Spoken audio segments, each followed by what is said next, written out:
Chargers. Touchdown, UCLA. With USC great and NFL stud, Frosty Rucker. The Trojans back in front. And LAFB founder Ryan Dyrud on the Believe Podcast Network and LAFBnetwork.com. This is your destination for Los Angeles football.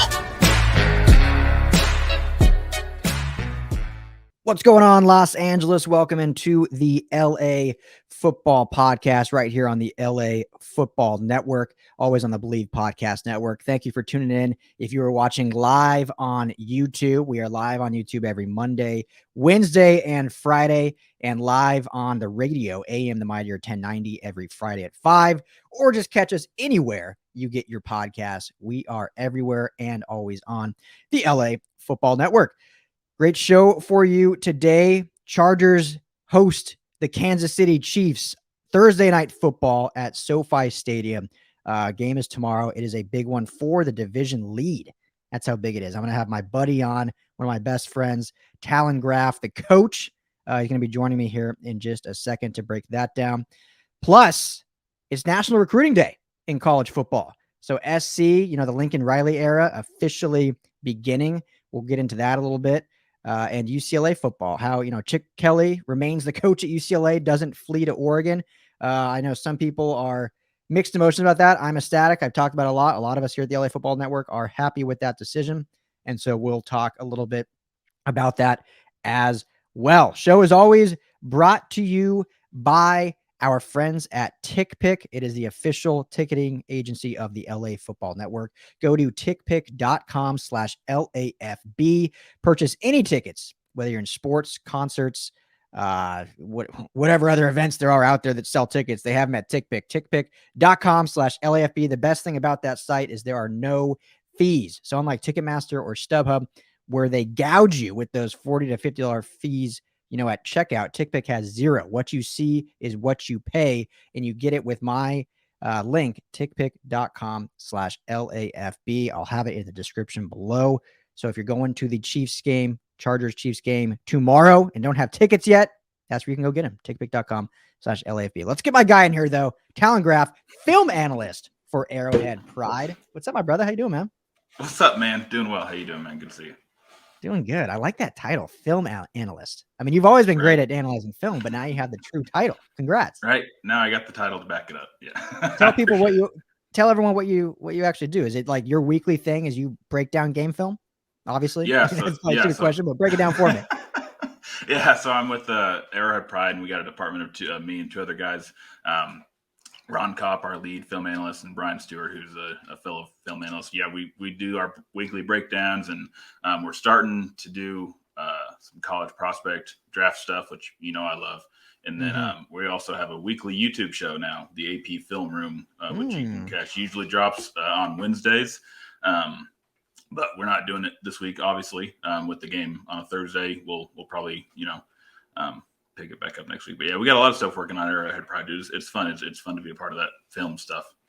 So obviously most of your film, I'm sure, revolves around the Chiefs, obviously. But have you guys gotten into any of this like Justin Herbert film and what he's been doing out here in LA? Or if not, just kind of what's your take on Herbert? Because in my opinion, and many others' opinion, it's like he's probably the closest out there right now to Mahomes. I don't think he's by any means dethroned him yet. It's only a year and a half into his career. But as terms of just arm talent, skill, all that stuff, like he's probably the closest that we've seen to Mahomes. What do you think? Dude, he's definitely got all the tools. Like he's the real deal. And obviously the coaching staff that the Chargers have now are trying to, optimize that to the best of their ability. And he's having a good year with the weapons he's got around him. I think the consistency part of it. And I know he's thrown some picks this year. But so is Mahomes. So is a lot of people. It's just one of those seasons where everybody seems to be very even keeled. And, but down the road, you're going to start seeing Justin Herbert and the Chargers sustain that success, and that's the difference maker. Yeah, I think that's been the biggest thing with Herbert is consistency, because some weeks it's like, holy crap, this guy is the real deal. And not just most weeks, I should say. It's like, wow, okay, this guy, MVP candidate, vowing for that top QB position. And in some weeks, it's just like, okay, this was a bad game for Herbert. And, you can have that once a season, but he's had a few more than that, which has been why this is a, what are they, 8-5 and 8-5 team as opposed to 9-4, 10-3, whatnot. Because there's some games that slipped away just a little bit because of Herbert's performance. And when you're a team predicated on your star quarterback's play, that obviously affects the outcomes of games, which is just the NFL in general, right? The best teams have star quarterbacks, and it depends. They go through those quarterbacks. So before, Coach, though, we get really into the game, and we'll talk more Mahomes and Herbert. But I got to ask you, I've been teasing now for a few weeks that the week of Christmas, I'm releasing my Christmas movie power rankings. But since you're on the show today, me and you have talked movies a lot. You're a big TV. I know you're more of a TV show guy, but I know you love Christmas. I think we did a whole last year or 2 years ago when we were co-hosts, we did a whole like Christmas movie episode dedicated to it. So got to ask you before we get into the nitty gritty of this game, give me like your top 5 Christmas movies. Dudes, okay. Off the top of my head, I got to go Elf. Elf's on there. The Santa Claus, Christmas Vacation. Yep. I'm going to throw a classic in there. What's the one they always play? 24 Hours, A Christmas Story. Christmas Story. Yeah. That one's in there. And then I like Jim Carrey's How They Grinch Stole Christmas. That's a classic. Okay. Yeah. Yeah. Those are all great. I know. I'll tell you after the show. I don't want to give it away because I'm launching my 10 power rankings. I like it. The week of. But I'll just say, I'll just say I have at least one, probably 2 to 3 of those in that top 10 that you have on your 5. Okay, so good deal. Good. Yeah. I'm looking forward. Have you guys done any fun Christmas stuff yet? I mean, it's crazy. We're what, 10 days away? It's nuts. Yeah, 10 days away. That is absolutely nuts. Yeah, nothing to just shopping, wrapping some gifts and the normal decoration stuff. But now we're doing everything. Everything kind of starts next week is when the fun really begins. There you go. Have you got your shopping all done for the wife, or still got to finish that up like most of us husbands? Right. Yeah. Yeah. I still need to start. No, I'm just kidding. There's a couple things I need to get. Yeah, but I think I've done pretty good this year. I'm feeling pretty confident. Okay, that's good. Yeah, I actually finished last night, and usually I'm like 2 days before, but this year we're leaving to Denver on the 21st to go spend it with my family out there. And so it's like, I have to have everything nowadays you order online. It's like, I got to have it here before the 21st or I'm going to look pretty dumb in front of the whole family with 0 gifts for my wife's just giving pieces of paper. Like, this is what I ordered. Like, it's coming when we get home. Yeah. But for those of you that, watch this transition, Coach. For those of you that haven't, for those husbands out there that haven't got gifts, say goodbye to dull gifts. Lightbox lab-grown diamonds are the brightest gifts of the year. So, Coach, if you need anything else and you want a diamond and don't spend the price, you can use cutting-edge technology and innovative techniques. They've cracked the science of sparkle. Frost yourself, as they say in How to Lose a Guy in 10 Days. Creating the highest quality lab-grown diamonds you can find at a light price, $800 per carat. I know you're recently married. I'm sure that wedding ring was a lot more than $800 a carat. I know mine was for my wife. They have the same chemical makeup of natural diamonds, but are just grown in a lab. Because of their process, they can create stones in blush pink, beautiful blue, as well as classic white. So visit lightboxjewelry.com. That's lightboxjewelry.com to add sparkle to your holiday shopping. Lightboxjewelry.com. Lightbox diamonds, never a dull moment. Don't even need a promo code. Just head there, check that out. So there you go, Coach. If you want to, it's still a little I think you just got my shopping done for me, so I appreciate that. There you go. I mean, that's pretty good. I don't want to say what I paid for my wife's wedding ring, but I'll just say this: we've been married now over 4 years. We had our 4-year anniversary in September, and I'm still paying the ring off. So It was more than $800 a carat. Yeah, it's gonna be a little bit. It's before it's ours. Yeah. Yeah. But I'm close. It's almost like a car payment. I'm like, I'm so close, like to paying off the wedding ring. Here we are. And, we're going to be on baby number 2 and, someday, and I'll still be paying that thing off.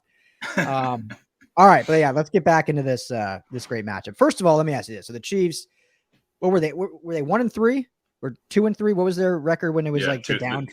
2-3 was where they were before they started. Okay. Getting hot. I think it was the last loss they really had was like against the Chargers when they were in that that slope, I think. I would say most people, for sure me, I know you, but even most analysts, we're such in a reactionary overreaction time right now with the NFL. But I think 90% of people know the Chiefs were going to get it right. Like no one was like counting them out 5 games into the season or whatever. It was like, okay, something's going on, but I think they're going to be fine. And they certainly have. Mahomes has certainly looked better. I think the crazy thing with Mahomes is that this is the first year I can remember where he still is the best quarterback in the league, but he looks actually beatable. Like there was times last year and the year before when he just looked superhuman and you're like, forget about it. Good luck beating that team. There's times this year where we've seen defenses actually be able to contain him a little bit. But what's really come through is that Chiefs defense now that is just, playing lights out. I think they're one of the top teams in the league after being the absolute worst. But in your summation, you watched a lot more Chiefs football than me. What really turned it around from this team from week 5 to, now week 14 we're in? They made a lot of personnel changes at one time. And I think all of that happening at once just flipped the switch. They stopped playing Daniel Sorensen, started playing Juan Thornhill. That was a big deal. Nick Bolton and Willie Gay started getting more playing time over Ben Neiman at linebacker. That was a big deal. They moved Chris Jones back inside. They traded for Melvin Ingram. Frank Clark is apparently playing 100% healthy now. So everything kind of combusted at once, and you see the results. They go from historically bad to pretty darn good. And holding teams to single digits for 3 weeks in a row and doing stuff that we haven't seen the Chiefs defense do for a while. Yeah.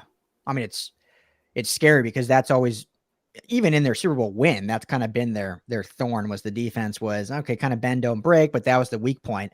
And now that defense looks pretty damn good. What was Chris Jones doing on the outside anyway? Whose decision was that to move him to edge? Because that just seems silly when he's one of the most dominant D tackles and you're saying, let's move him to edge and see if he can just bull rush guys from, 5 yards farther out.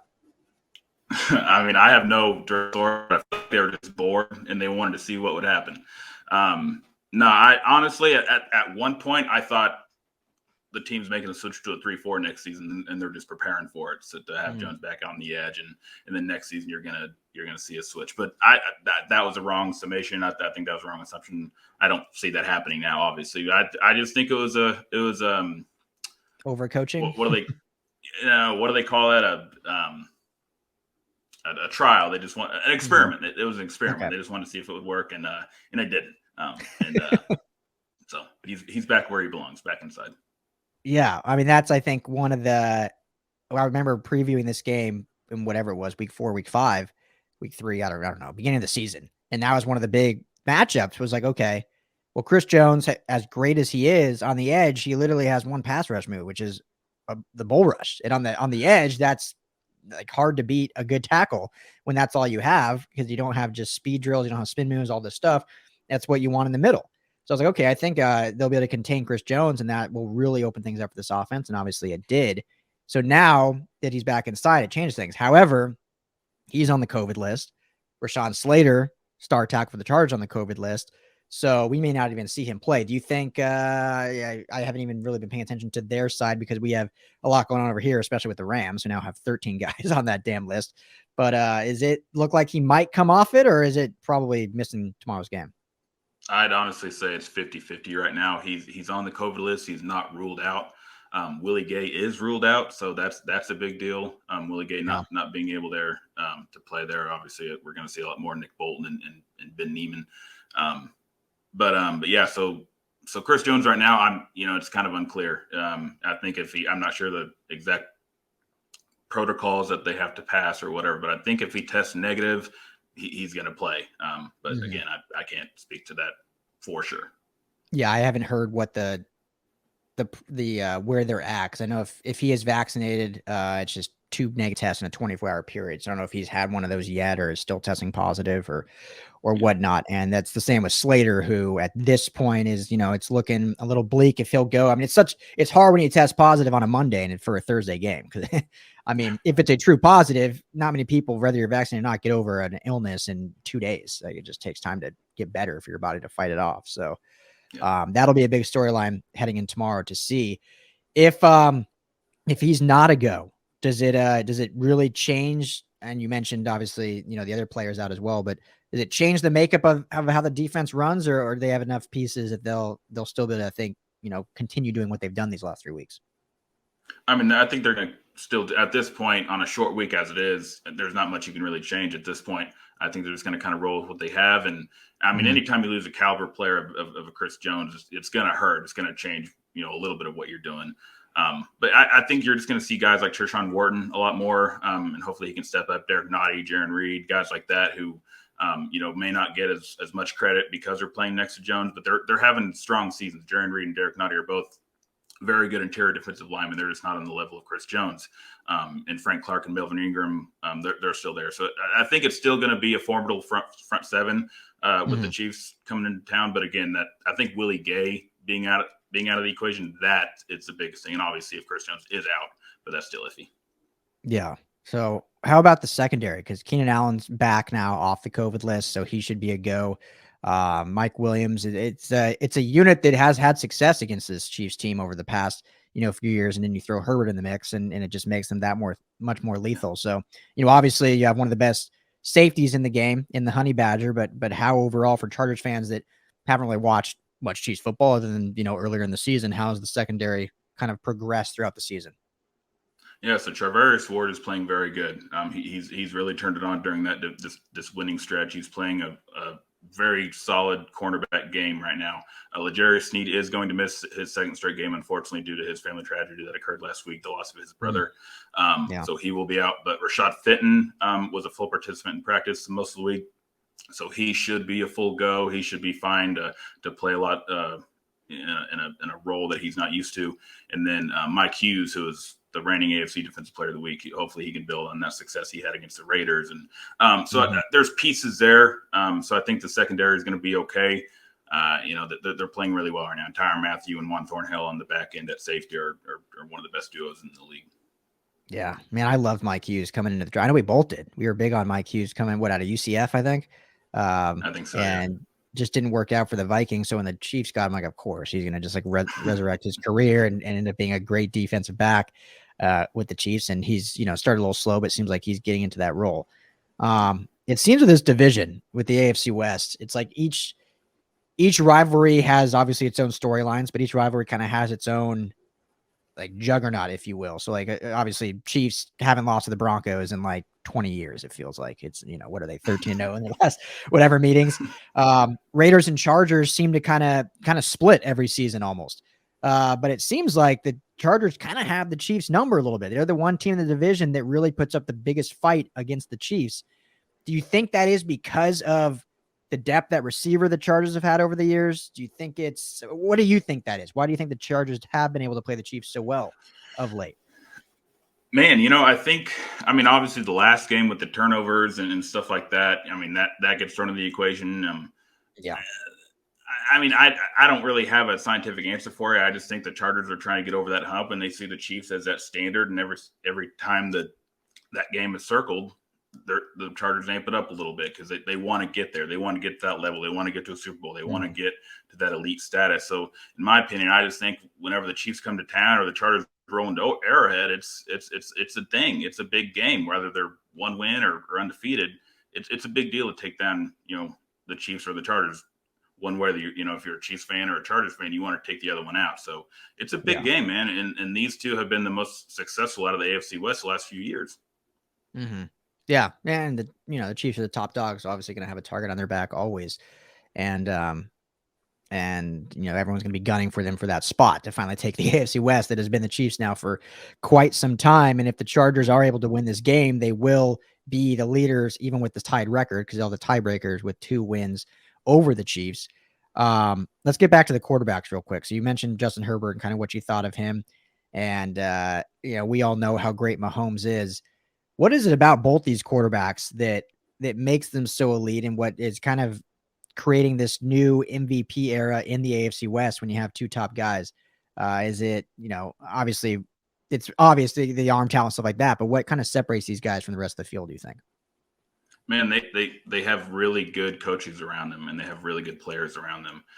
They weren't drafted into poor situations, right? Like Justin Herbert, even though it was a high draft pick, he had Keenan Allen, had Mike Williams.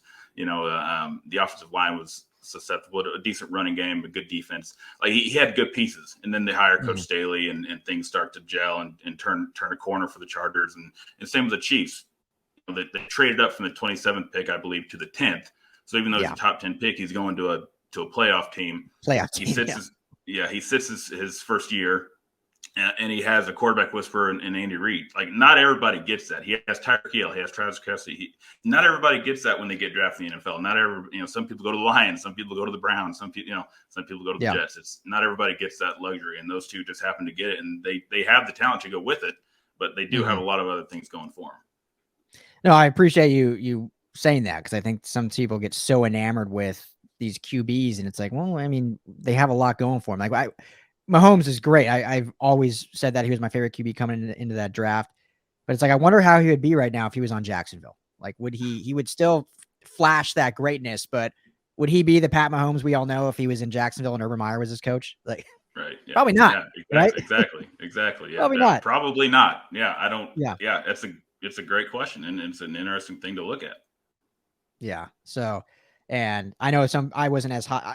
Trevor Lawrence should have been the top pick in this draft. He's going to be good, but I wasn't as high as some people thinking he was just going to be great right off the bat. But you can see how much he is suffering down in Jacksonville with kind of the offense there. And did you see that clip? I can't remember who tweeted it out, but they ran a play last week that was literally a five receiver slant play. Did you see that? No, I try to watch as little Jacksonville Jaguar football as I possibly can. So no, I didn't see it. It was like, oh, like I get annoyed sometimes of how critical, especially media, are of coaches, because it's like, coaches are pretty smart. Like, yeah, they make some dumb decisions sometimes, but it's like media sometimes sit like in their ivory towers. Like, they know all things about offensive scheming and when to go for it on fourth down and all this stuff. And sometimes I get annoyed. Like, okay, sometimes it's like a lot more goes into it. But that I'm like, okay, who's going to call a 5 slant receiver call? Like, that just doesn't even make sense. And of course it was an incompletion. I think it might have even been an interception. I don't know, but tough going. Yeah. We'll see what happens. We don't need to talk Jaguar football, waste our time on that, but no one needs to hear that. So, so special teams has been something that always plagues the Chargers, and the Chiefs always have one of the top units with Dave Tube, who consistently, not really last year, but for a while was always kind of in the head coaching carousel talk. Always got interviews, never seemed to get a job, but I'm sure Chiefs fans are happy because they always seem to have a top unit there in Kansas City.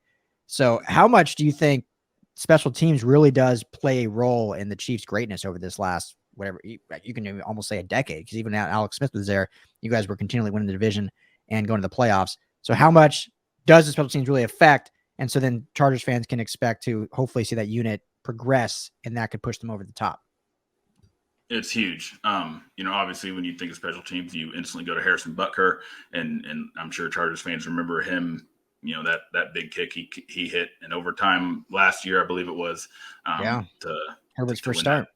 To win that game. So he's struggled with PATs this year, but he still is clutch from deep. So he's still kind of, if it's a game on the line, deep kick, I feel better than if it's a normal PAT. It's very funny, but so they rely a lot on Harrison Butker. He's a big part of the scoring aspect of the Chiefs. And then their punt return unit is a big deal. They've been playing Mike Hughes, which he should be there. He's the best punt returner they have, but with his increased role at cornerback now, they've gone back to McCole Hardman.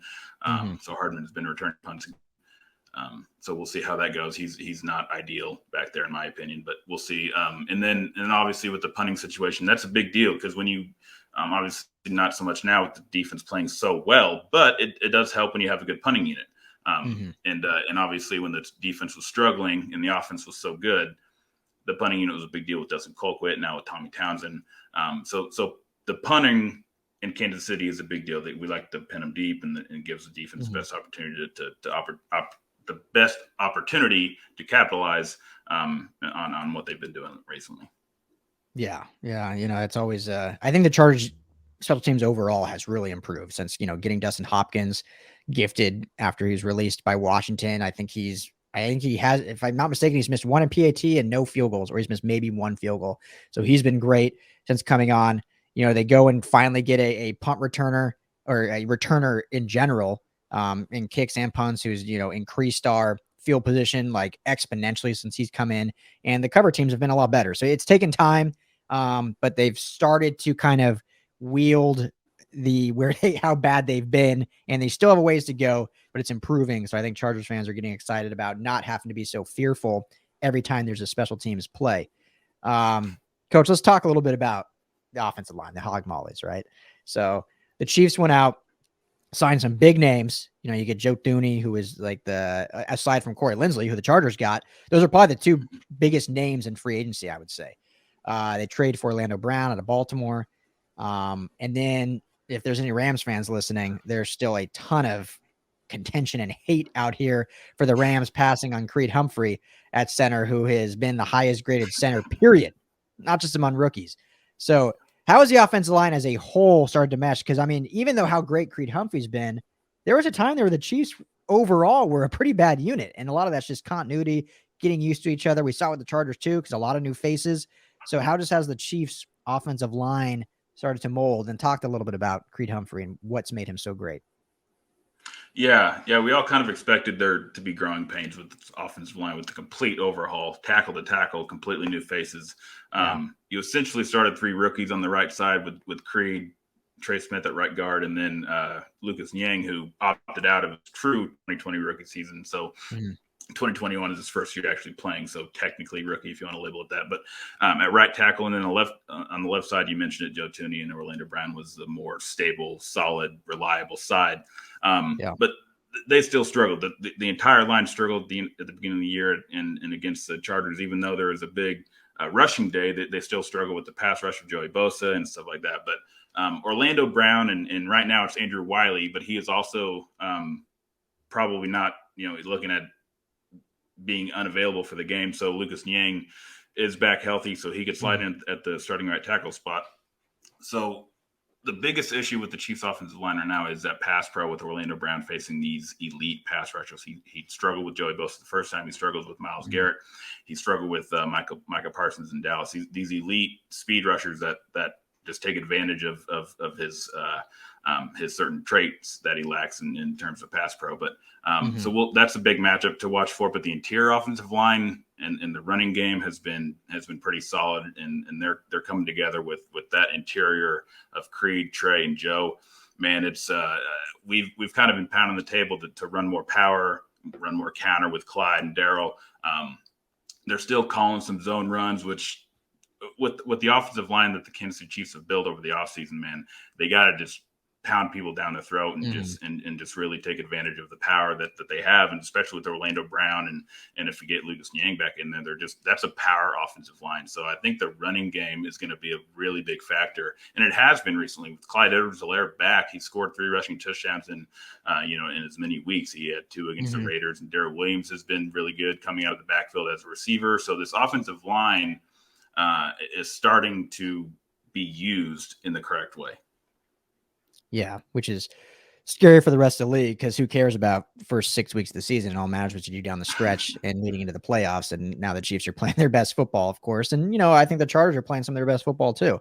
But what do you think has made, have you been surprised by how good Creed Humphrey has been? Because in free agency, the Chiefs signed Austin Blythe away from the Rams, who was their starting center and is expected to be the Chiefs starting center.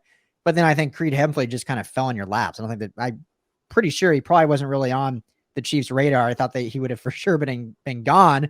And then he falls to him, and it's like, all right, well, we can't not take a shot on this guy. He's arguably the best offensive lineman in the draft, let alone at the center position. So have you been surprised how quickly he's been good, or was it like from the get-go at training camp, like, this dude's special? I mean, he was hyped up pretty early. As soon as he stepped foot in the door, he was kind of slated as he's probably going to be the starting center. It's just a matter of time of when it happens. And it happened pretty quick. And he hadn't let go. He's got an iron class grasp on that position. But dude, he's been so good. And the Chiefs have been really lucky with the center position. Rodney Hudson, Mitch Morse, even all the way back to Casey Wigman. Like, they've always seemed to have that stud center. And Creed Humphrey now is arguably better than any of those guys. And he's just a rookie, and he's just playing lights out. And it's week in and week out, and it's just consistent. Pure consistent and very little holes in his game. He's an absolute steal. Yeah, I think you'd be hard-pressed to find 2 better centers in the NFL than what we have in the AFC West, and Humphrey and Corey Linsley, who's putting together another all-pro level performance. I think he's only given up 1 pressure all season long. Leading Pro Bowl voting at the center position as he should be. So pretty impressive there what they've done, both teams at center position. And then, Rashawn Slater has been a revelation on the left side, but he was taking quite a few picks before Creed Humphrey, taking 13th overall. But he's certainly lived up to that draft pick and then some. But huge storyline if he's unable to go. You're literally looking at Trey Pipkins on the left side, who probably shouldn't be on an NFL roster, and then Storm Norton on the right side, who has, to his credit, really improved throughout the year, but just doesn't have the talent really to be a true starting tackle against elite pass rushers. So it's going to be a tough go for the Chargers offensive line if Slater is out, because like with the Chiefs, their strong suit has been their left side after Odeyabushi and Balaga both got hurt on the right side. They've been favoring that left side, but if you lose Slater all of a sudden, things are not looking great for them if Pipkins is indeed the starter. How much do you even know about Pipkins or Storm Norton, or does that make you lick your chops, or is it like, it's still the NFL? We'll see what happens. I mean, just seeing what Ingram and Clark did to the Raiders last week, it kind of, I would like to see Slater out there just to see the best available, but if Ingram and Clark against Pipkins and Norton, I think I'm going to lean toward the Chiefs defensive line. Yeah. I know it's going to be. It's the Ingram return game too, so he's probably feeling a little extra motivation there. True. Yeah, I haven't even got into that. Ingram, longtime Charger fan favorite, team favorite, goes to the Steelers. Didn't really work out there. Ends up on the Chiefs, of course, and has looked great for you guys. So I'm going to be interested to see what the Chargers offense does if Slater's a no-go, because they're going to have to game plan and scheme around that. They can't run their normal offense against the pass rush you guys have if you're missing you say top two tackles, but Balaga hasn't played all year, so it's hard to even mention him anymore. But without Slater, and Eckler's even banged up, banged up his ankle there, and he should be a go, but banged it up a little bit, so he's a little gimpy. But you're going to have to be doing some quick stuff. Leaking backs out of the backfield over the middle. How's the Chiefs linebacking core when it comes to covering receivers or tight ends? Do they usually stick with the linebackers? Do they pull safeties down? How does the defensive kind of match up against, leaking running backs and tight ends? Yeah. So that's where Willie Gay comes into play. And that's where they're going to miss him the most, is because that when it comes to lateral quickness and covering those kinds of guys, that was Willie Gay's job, and he excelled at that. So with him out of the mix, you're going to see a lot more Ben Neiman doing that, probably bringing in Dan Sorensen to do that. You might see Tyron drop down a little bit. I'm not sure how much they'll do that, because if they drop him back, then they're putting Daniel back there. And, either way you look at it, it's going to hurt the Chiefs with Willie Gay being out. Nick Bolton is more of a run stuffer. Anthony Hitchens has played better. He's looked more fluid. He looks healthier. So I think Anthony Hitchens might be tasked with that some. But yeah, I just think you're going to see some Ben Neiman and Daniel Sorensen in those situations. I think if Slater's a go, that's going to have to be the game plan for the Chargers, is just pounding it to the tight ends and Austin Eckler out of the backfield, or if you have Joshua Kelly or Justin Jones, or Justin Jackson, because there's not going to be a lot of time back there for Herbert, I don't think, in the pocket. I know everyone in the Chargers and the Bolt fam wants to see these long, great plays like we saw to Jalen Guyton last week at halftime, but if you don't have more than 2 seconds to let a play develop, it's going to be hard to make that happen. So that is going to be a very interesting storyline, and interesting to see how these coaches scheme things. That's what makes this league so fun, right? It's always a chess match of, players going up and down, mismatches, who to put where to create a better position for your team to win. And especially with 2 top players on the COVID list and other injuries, it's going to be fun to watch how these coaches scheme things up. So, Coach, who do you got in this one? We'll wrap up this and get into some college recruiting talk here, but who you got? You taking your Chiefs, or you think the Chargers take it at home? Dude, it's gonna be up to the Chiefs to point points on the board, in the defense to really limit Herbert in the offensive passing game. I think the running game will be okay. The rushing defense will be okay, but the passing attack is what I'm worried about coming from the Chargers. So I am going to lean toward the Chiefs here. I do think they've been just playing so well, and this is a big game, right? The number 1 seed is up for grabs. We're looking beyond the AFC West. We're looking beyond this is a big opportunity to have a really good shot at making the Super Bowl. So it's a huge game, man. So I think the Chiefs are going to give this their absolute best shot. I think they, with the blowout against the Raiders, I think they were able to kind of limit their playbook and really kind of rest some guys, so that that happened at the best time. But with the injuries and all that, so there's obviously a lot to be figured out yet. But at the end of the day, I am going to go with the Chiefs, 30-27. Yeah, I mean, it's always a close game. Should be another great one. Was that the score of the first one? 30-27, just Chargers winning it? Was it? I can't remember for sure now. 30-24. Okay. Yeah, I think the winning team gets a 30 again. I think it has to be the winning team has to at least get to 30. And for this Chargers defense, a lot of it is going to come down to, I think the rushing defense. Obviously, we know what Mahomes can do. We know they're going to get their plays. We know Tyreek Hill is going to do his thing. We know Travis Kelce can do his thing. It's going to be big if Derwin James is back, which it's looking like he should be back after missing last week's game. I mean, if Derwin James is out, I'm Chiefs by not 100, but Chiefs for sure if Derwin James is out. But he should be back. Asante Samuel Jr. is also trending back. Still he is practicing, but he's still in the concussion protocol. But it looks like it's trending right, so that would be huge. Because if you don't have those two guys, that secondary is so banged up, like there's no shot stopping Mahomes. But if they get those guys back, I think they'll be okay in the secondary. Mahomes still going to get his plays, but they'll be okay. What it's going to come down to is, stopping Clyde Edwards-Helaire and Darrell Williams, who both have been a really good 1-2 punch, I think, since CEH has gotten back. But I think the Chargers rush defense has also improved mightily from early in the season. I think they're still ranked last because of how bad they were in the beginning. But these last 6 weeks, if you just look at just those 6 weeks, they're like much, much better in terms of what they've been able to do. So if they can at least make the Chiefs one-dimensional, and I mean, it's weird to say because of how good the Chiefs are in the passing game and how good Mahomes is, but at least if you force that as their only option, it gives you a shot. And then, like I said, with the offense, it's just going to depend on, if you're not having Rashawn Slater, Herbert's going to have to get the ball out quick. And this game's going to ultimately, like most games do, come down to turnovers. Who forces the most turnovers? Chief, what did the Chargers force? 4 in the first round? I think so, yeah. I think 4 turnovers. That sounds right, yeah. Yeah, and many of those were on drives that the Chiefs were going to get points, whether it was a field goal or a touchdown, and the Chargers were able to capitalize on those turnovers. So I think that's going to be what's going to come down to. Who can force the most turnovers? I know it sounds probably like a cliche thing, but it's just in this game that's going to matter. So, oh man, who do I want to actually take in this one? Okay, it's not fair. Yeah, it's not fair because I'm going to put a caveat on it. I'm going to assume that both Rashawn Slater and Chris Jones are out. I'm going to assume that. I'm going to assume that Derwin James and Asante Samuel Jr. are back and playing. So if that's the case, with getting Keenan Williams back, having those two, I think being at home with the momentum the Chargers have built, I will take the Chargers by 3. I'm going to go 30-27 also. I think that's going to be the score of the game. It just might go one or the other. Like I said, though, if Derwin and Asante Samuel Jr. are out, then I'd go Chiefs 42-17. So I think it really depends on those two guys playing. Right on. I like it, dude. I dig it. It's going to be a good matchup. It's going to be a good game. It's usually pretty good with these two. So I'm looking forward to seeing Herbert and Mahomes. I mean, Mahomes hadn't been the Mahomes we're used to, but hopefully he figures it out. Yeah. Last thing, what's kind of you think been going on with him? Because he really hasn't been like the Mahomes we're used to. He hasn't been bad by any means, but just hasn't. Is it just they haven't really needed it, or is it defenses are kind of figuring out a little bit more?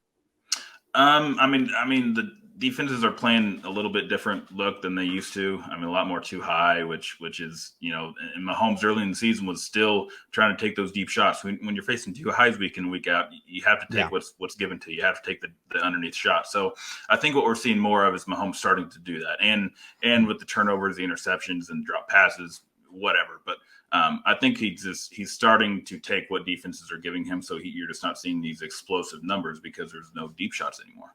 Yeah. Yeah, that's fair. And yeah, he has had, like Herbert, a lot of drop passes. I think the Chargers and Chiefs are top 3 or something in drop passes. And for Mahomes, a lot of those have turned into interceptions. So who was it? Was it his mom saying something like they need to not count that as an interception and count as a fumble or something?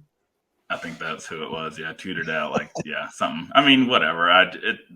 They don't need to change that. It's been that way forever. Well, of course, they never are going to change that. They never are. I thought it was funny. I'm like, okay, if you want to say that, then the stupid freaking shovel pass doesn't count as a touchdown pass. So take your pick. You can remove the interception, but then we can probably take 20 touchdowns off Mahomes' career as rushing touchdowns now, because that damn shovel pass to, either Tyreek Hill or Travis Kelce from the 2-yard line gives him a touchdown every time. And so that's funny. Whole different argument. But anyway, should be a great game. What are you doing for the game? Just watching at home? Are you going? No, wasn't able to go to this one, but just gonna be at home. Nothing really big. Just it's gonna work day is probably gonna bleed into it. So just kind of. You smoking any meat? No, not during the week. I don't have enough time to do that during the week. Okay, all right. Have you had any good smokeouts lately? Yeah, I smoked some ribs back in November. I had a buddy over and his wife, and we had some ribs and potatoes and good old fashioned Midwest. I miss your ribs. I know, I miss your ribs. I gotta get down there soon. Yes, sir. Yeah, we gotta make that happen, man. Yeah. I always tell everyone I know, because right now I feel like smoking out here in LA has gotten like really popular. Everyone like has bought a Traeger and everyone's about smoking meat. Everyone smokes their turkey on Thanksgiving, but everyone has these high tech, new Traeger grills that are all, fancy, and they use like the pellet system and all that. So I tell everyone, like, my boy Talon has the old school, like, furnace looking thing. Like, this thing is probably 150 years old, just a metal tin that he goes and gets the maple wood chips and does it the old school way, throws it in there. So I always give you credit that you smoke it the old school way, not this new school with the Traeger high tech stuff. So keep that up. I appreciate that. I'm going to hang on to that OG status as long as I can. Yeah, it's great. I remember when I went over the first time, I'm like, what is it? This is just literally like a metal, like a tower. It was great. Yeah. It's not much to it. No technology whatsoever. Just a thermometer. Yeah, just the thermometer and taste and smell from the chef himself. So, all right, great game Thursday night. Kicking off in less than 24 hours, and we couldn't be more thrilled. Make sure to keep it right here on the LA Football Network for coverage throughout the game. And Talon will have all his stuff over at Arrowhead Pride, and I'm sure some film stuff afterwards. And hopefully you'll be breaking down a Chargers win on your film study after that. But let's talk before we get you out of here, Coach. Let's talk some National Recruiting Day. First of all, I texted you earlier this morning, but wasn't today always early recruiting day and National Recruiting Day was February? I don't remember it ever being National Recruiting Day in December. Am I crazy? Yeah, is it actually? I think this is still the early signing period. I don't think this is because there's still, there's a lot of uncommitted prospects that are not committing today. So I think that's what I thought. But literally, like, the UCLA and USC team accounts are like saying Happy National Recruiting Day, and they're using the hashtag National Recruiting Day and all this. So I'm like, is it just the team saying that? Because I remember even last week, everyone was talking like, oh, the early signing period starts in a week with all this coaching carousel and stuff. So I'm like, wait, today's national. Like, when did this happen? It was always February. Threw me out. I would assume it's a strategy to try to hype this up, try to get commits to or recruits to commit early, so they're locked in, right? Let's make this as big a day as possible, right? Because before it was kind of a forgotten day, but now it's like it's getting bigger, and I think that's the strategy, and I don't think it's a bad one. Well, in reality, the last, I would say even 2 years, most of the signings do happen today, and then when you get to National Recruiting Day in February, there's like 3 per team that actually happens, and everyone already knows. It's good, no surprises. Like, there's not as much hype as the December one, it seems like. So, but anyway, let's get into it. First of all, let me ask you this: what do you think of the Lincoln Riley hired at USC? I know you're a Kansas Jayhawk guy. You got that back, but I know you for the LA teams out here. You lived out here long enough where you pull for UCLA and USC, kind of like, and we covering them for a few years here at the LA Football Network back when you're with us. So, what do you think of that hire? Excellent. I don't know if they could have made a better one. Shocking. Didn't see it coming. I hold nothing against Lincoln Riley. You got to do what's best for you, and I think there's a lot to be excited about, man. I think USC is pretty much back. I know you got to put the product on the field and all that, and everything happens there, but everything on paper right now is great. I know they don't have a ton of recruits right now, but there's a lot of recruits still out there that haven't signed yet, and I think USC is going to land a lot of those guys. Yeah, exactly. So let's just get into it quickly. We won't dive too deep into it, but in this recruiting day, and everyone needs to realize that Lincoln Riley's been here a week, so there were recruits that had been committed to Clay Helton that decommitted, recruits that were committed to Oklahoma that have flipped to come to USC, but a lot of those recruits too were for 2023, so weren't even for this class. So when you look at the rank right now, USC sits at 99 nationally and 12th in the Pac-12. a lot of that is due to the coaching change. It's just like with turmoil and change, like players are going to either reopen their recruiting process. And so there are a lot of guys, we'll see that number go down over the next weeks into the true national recruiting day, true national signing day in February. But currently ranked 99th, they got Raleek Brown, who's flipped and is from Modern Day, the running back, 5-star recruit. This was a big one. This is definitely their biggest one out of the, only 5 recruits outside of that. They have 1 4-star in Fabian Moss out of Bishop Gorman, DTR's former high school. And then, a couple 3-stars and a 2-star punter from Australia. But what's your thought overall, I guess, on this, 5-man recruiting class, as they're going to build it up over the next few weeks, but there's not a lot to take away because it's so soon. But just, what do you think he's been able to do in a week? I mean, the Raleek Brown flip was great. I mean, that was a big get for him. And I think Damani Jackson is right there. I think CJ Williams, who just decommitted from Notre Dame, I think he's probably in play now. He's probably going to end up somewhere in LA. There's some big names out there, a lot of big name. And Green, I can't remember his first name, but Green, he's an interior offensive lineman from Bosco, still out there, 4-star prospect. There's a lot of backyard recruits that I think are going to start inking with USC, possibly UCLA. I think it's this, like you said, this class is going to get boosted very, very quickly. Yeah, I think a lot of those big name recruits were probably planning on signing with a team today and then said, oh, hold on a minute. Now that Lincoln's here, let's hold off and really assess. And so we'll see that 5-man class, I think, bolster here in the next couple weeks leading up to February. But yeah, on the surface, it's, Raleek Brown. That's what it's all about. Like you get that flip 5-star guy.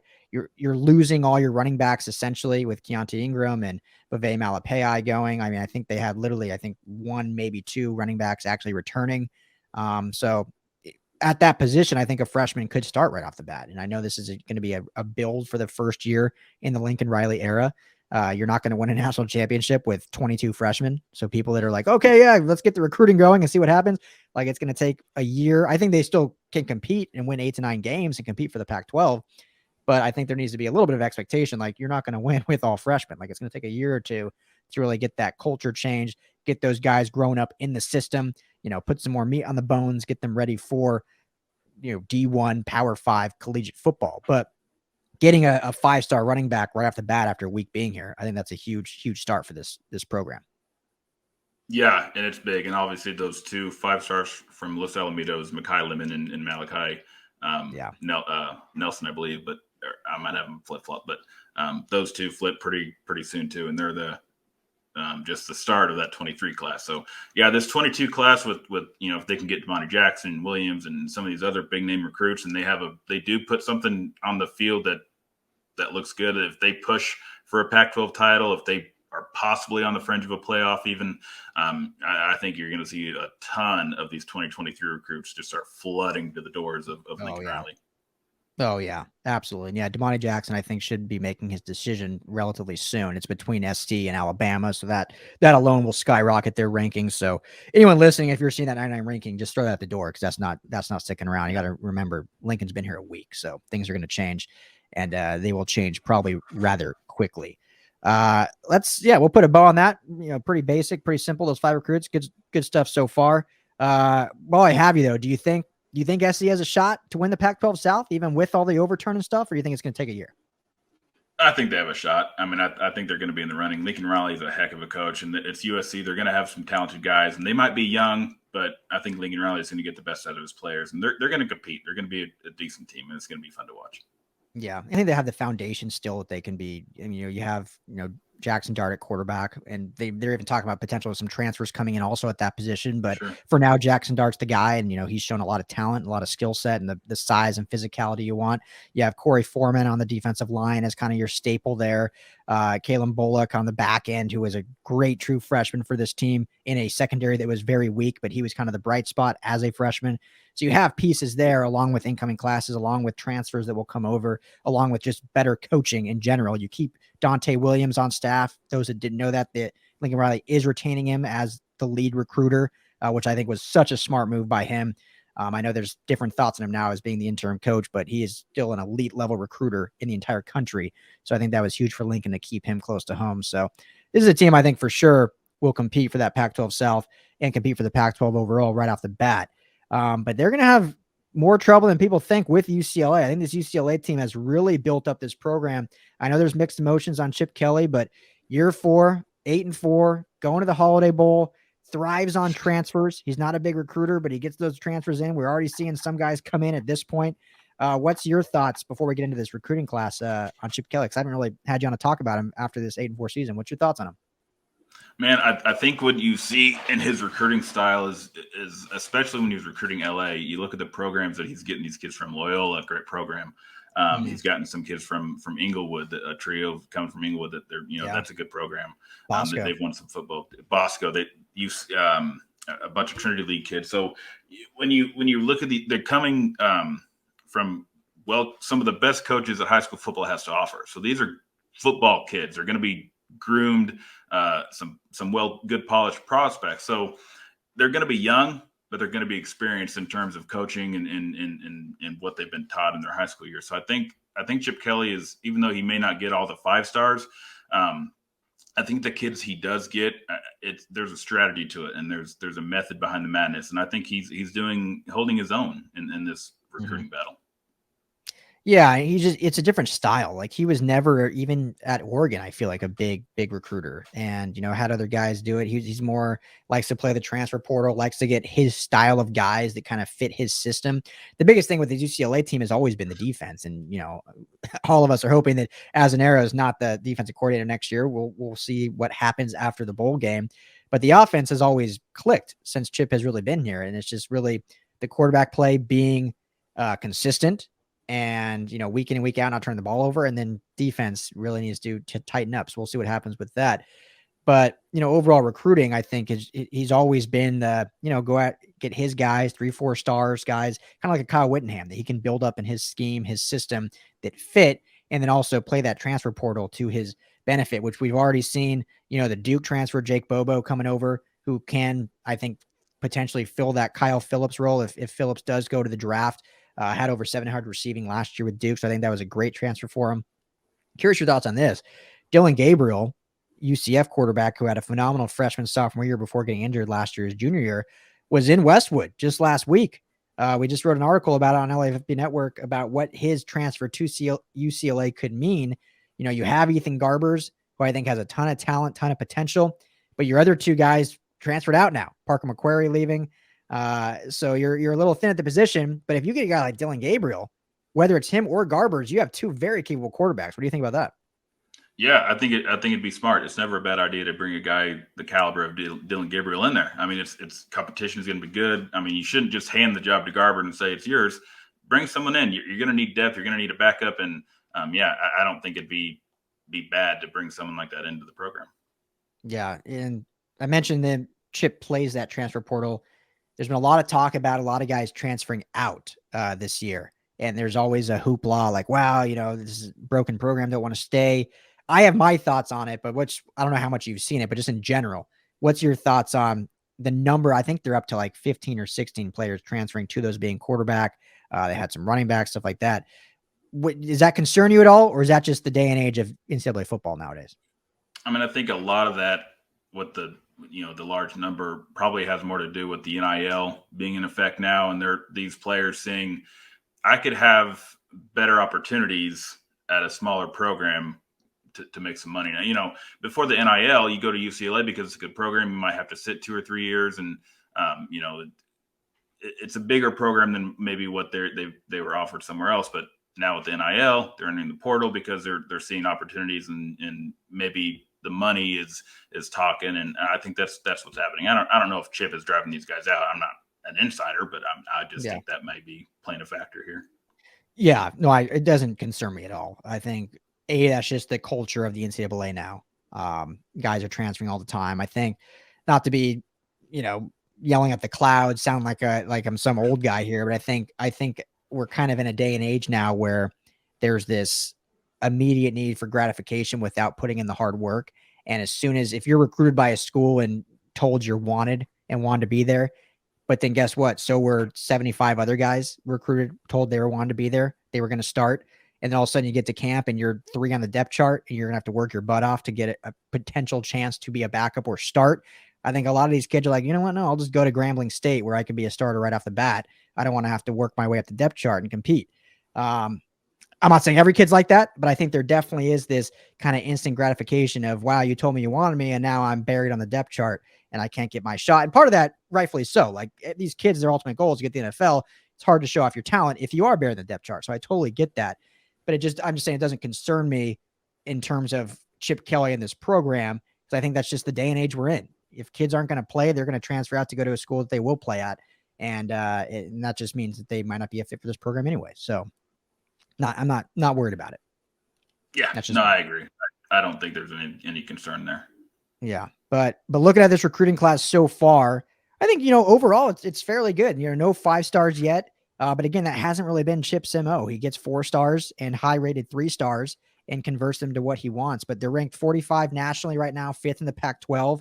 Again, I think we'll see that number bump up a little bit when we get to February, but I think that's a decent spot for them to be at. I know everyone thinks, man, UCLA should be in the top 30, top 20. But in reality, I think 45 is not a horrible spot, again, because of what Chip does with these teams. But Talon, let me just talk about a few of these guys and get your take on them, because I know you do pay attention to high school football, but you don't have to get too deep into them. But the biggest recruit so far is 4-star safety Kamari Ramsey. I know safety position, the secondary in general hasn't been great for UCLA, but they've had some talented guys. With Quantrez Knight was a transfer who would kind of do it all. They had Quentin Lake, who had some very, very solid games and performances for the Bruin teams. So Kamari Ramsey comes in and I think can be a potential really good safety for this squad. What do you think about him? No, 100%. Yeah, and you look at where he went to Sierra Canyon. That's another program that's just been highly successful. So, I think he's going to be a really good thumper of a safety. He's going to play a lot in the box, but I think he's going to cover a lot over the top. I think this is a really good get. This is kind of a marquee get for when you look 2 years down the road. I think this is going to be the guy that you look to as the face of the defense, and this is a really good get for him. And I think if I remember right, they have another safety that they recruited a couple years ago from Bosco, right? Brother of a USC Trojan. Yeah, I think so. Yeah, I think you're right. Yeah, so they had it, or they had. I feel like you might still be right, but I know they had current linebacker for USC is Raylan Goforth, who went to Bosco, and his older brother, trying to blank on his name, was a safety at UCLA beforehand. I think he went to Pauley. But I think there actually might be now another brother duo, but I'm drawing a blank on the name. So anyway. Right. But yeah. But just speaking of that, I think what Chip Kelly is doing is bringing in some defensive stars, and that you're going to start seeing this UCLA defense starting to turn a corner. And like you said, maybe the coaching change needs to happen sooner rather than later. Yeah. Yeah. And it's good to see them have a nice pipeline with Bosco. I feel like overall USC has that pipeline with Mater Dei, and UCLA started building one with Bosco. They are bringing in Jalen Woods, linebacker out of Bosco. Also, they brought in, receivers, Logan Loya just 2 years ago from Bosco, among others. So they've kind of built a nice little pipeline there with that school, which is, one of the premier schools in not just the state, but in the country. But last thing, we'll kind of two people I want to talk about. One, it seems like UCLA, I don't know if it gets talked about enough, but they might put out the best tight ends in the country. I mean, they seem to always have quality tight ends that are always up for awards, that always get drafted. And they're really good safety nets for their quarterbacks. And we know how great they were this year with Greg Dulcich. And they get a pair of tight ends this year, and Jack Peterson out of Marietta at 4-star, highly recruited 4-star. And also Carson Ryan out of Utah, another 4-star, both 6'4", both 235. So big body dudes that can kind of block inline, but also receive the ball. What is it about Chip and this UCLA team that just pumps out great tight ends? Hey, whatever he's doing, keep it up. He loves the tight end position. The tight end position loves him. I think it's just the style of offense and the style of quarterback that he has. A good tight end is just a compliment to that, and it makes everything else go around you. So I think it's key to a Chip Kelly offense is having that stud of a tight end. Yeah, exciting to see. As Greg Dulcich is going to be a huge loss this year going into the draft, but and again, these are freshmen, so it might take a year for them to get into it. But two good guys to really start taking over that position as well And we'll see a lot of success from that, I think, because I think Peterson, really, really good, solid 4-star recruit, both 4 stars, and both, like I said, big body dudes that are going to be good at that position. So last one I want to talk about, youth talent. They have a total of, I think, 12 total signings today. So they had a pretty solid class overall. And like I said, a lot of 4 stars on there. But let's talk about quarterback. I mentioned Dylan Gabriel, potentially a transfer. I think that'd be a phenomenal fit. Ethan Garbers. Love Ethan Garbers. You saw him at back in high school when he was at Corona Del Mar High School, committed to Washington, transferred down here to UCLA. So really excited about him. But they get a commit and a signing in Justin Martin out of Inglewood, 4-star quarterback, 6'4", 210, kind of a dual threat. We saw this year, I can't remember who it was against, but had a 13 touchdown game. First of all, whatever coach is running up the score 100-0, like, good God. But hey, broke the record, 13 touchdowns in a game. Do you know anything about this kid? Or if not, even though, just what do you think he can bring to this team as a highly recruited 4-star local guy? I think he's going to bring pride to this team. Him and his boys come from Inglewood. I know they're like we mentioned earlier, there's 3 teammates from Inglewood committed to UCLA. I think these guys are coming to try to change the culture a little bit and make UCLA the premier school. And, when you see kids from LA committing to UCLA, it's a big thing because USC has kind of always had that lock on the LA kids, right? So, I don't know. I think it's a good thing. I think it's good for UCLA to get a local kid like that with the talent. And I know Ethan Garbers is technically local, but he came from Orange County and a very respectable program. But Inglewood is very LA. So yeah. I think it's a culture thing. And I think it's going to be a cool trend if they can keep that up, getting those types of quarterback that can not only throw the ball but are very good athletically and very bought into the LA. Yeah, it'll be really fun to see his progression, and I think that was a really good signing, a really good recruit for this program. The other 2 you mentioned in Inglewood, Clint Stevens, athlete out of Inglewood, and then Tamarian Harden, running back out of Inglewood. So, keeping those, I agree with you, building that culture, building that pride of staying in LA, and you have your boys you played in high school with. What more fun than that? So, but yeah, overall, I think a good day for UCLA. USC just getting started. So we'll keep you posted here on the LA Football Network on what to do or on what is to happen with both those programs. Obviously, UCLA in the Holiday Bowl on the 28th. I will be down at that game at Petco Park. Looking forward to that. And hopefully UCLA can cap the season off with a 9-win season, one away from their all-time record, I think, which is people want to hate on Chip, but the program's never won more than 10 games and they can win 9 this year. So I think they're building something good down in Westwood. Now we'll see how it continues to play out. So, Coach, my man, I appreciate you taking the time and jumping on with me. Thanks as always. Yeah, thank you, man. I love coming on here. It was fun to catch up and talk some Chiefs Chargers. Yeah, it's going to be a phenomenal game. Coach taking the Chiefs. I'm taking the Chargers with a caveat if Derwin James and Asante Samuel Jr. play. We will see, but a good game regardless. But that's going to do it for us. I'm Ryan Dyrud. This is the LA Football Show. Big thanks to our sponsors, MyBookie, Lightbox, Jewelry, and TickPick. Make sure to go to tickpick.com/LAFB if you still need tickets for this Charger game. And as always, if you're drinking a cold one, check out my friends at Golden Road Brewery, 3 locations in the Southland. You can buy them anywhere you get beer, Ralph's, Vaughn's, Total Wine, and more. Bevmo, anywhere you get beer, Golden Road is located. Find me on Twitter at Ryan Dyrud, LAFB. Subscribe to the show wherever you listen or if you watch on YouTube. And let's enjoy the game on Thursday. Take care, guys. Peace.